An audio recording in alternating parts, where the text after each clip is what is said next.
I'm just going to introduce the event.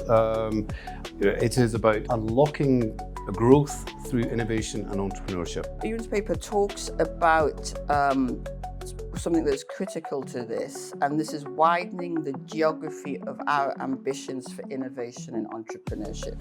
Now, in the UK as a whole, we're not awash with that talent. And then when you move away from the Golden Triangle, where you've had a flywheel of doing this for 20, 30 years, it gets thinner and thinner and thinner. So drawing in talent from outside the region and outside the UK is vital to catalyse that science into businesses. I mean, I've lived in Cambridge now for quite a lot of years, at least four decades. And I remember what it was like 4 decades ago, and it wasn't like it is now. But that flywheel spun up, and now you can't go to a pub in Cambridge without seeing a small knot of young men and women plotting the next Google or something like that in the corner. That's just what it's like. How do we encourage young people from a school level to think that entrepreneurship is a path for them? I think there's a couple of things. One is teaching entrepreneurship in schools.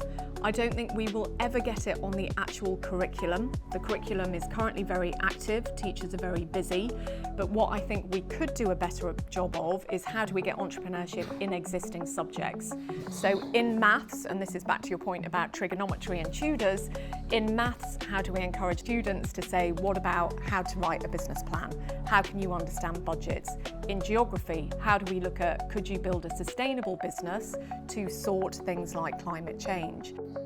And Ewan's paper recognises that many international STEM students carry out groundbreaking research in this country, but then find themselves, this is true of British talent as well, find themselves drawn elsewhere to commercialise it. Sometimes it's the case that people from more marginalised communities are actually better entrepreneurs because they're hungrier in that sense to make it work, and they have less to lose. Scrappy, yeah. Scrappy entrepreneurs are the best.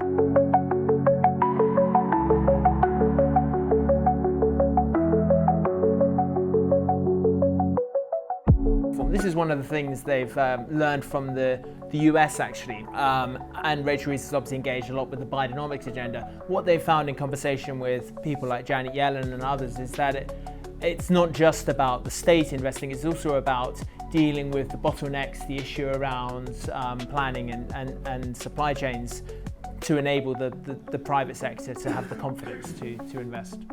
I think it's about thinking about the way that the state models its investment into capital, where it looks at the upside for the whole area rather than just a kind of simplistic model about cost and benefits.